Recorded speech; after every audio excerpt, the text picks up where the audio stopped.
Avem băiat mare, da? Ia unghii mașinuța la tata. Da, stai drept, măi, stai drept. Hai, hai drept. Ștefan, hai sus.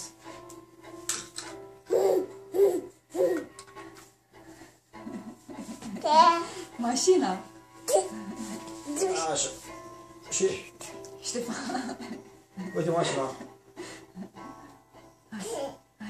Hai la mașinuță.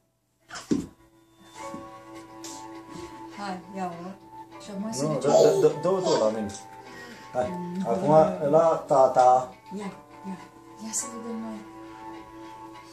Hai. Hai la tata.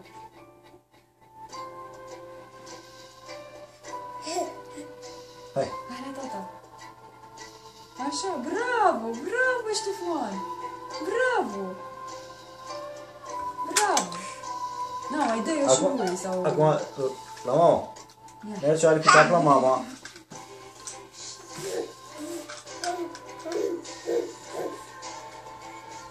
Bravo, bravo. Bravo, acum o iei de pe cap la tata.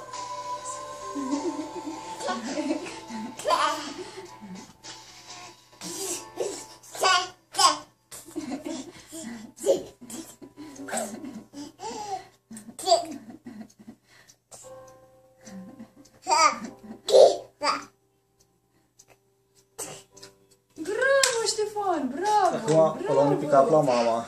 Bravo.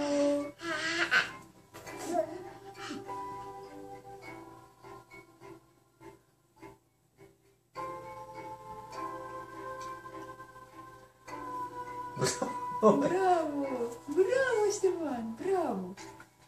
Acum o luăm de pe cap la tata. Ia să vedem.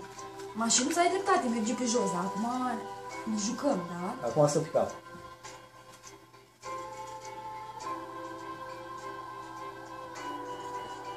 Brum, brum, brum, brum. Bravo! Bravo, Ștefan! Bravo! Bravo! Bravo! Brum, brum. Acum merge la mama.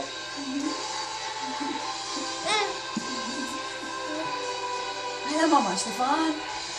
Hai la mașinuță! Hai la mașinuță! Da, acum o să... Da. Gata. Da, acum merge. Când mai trebuie să faci.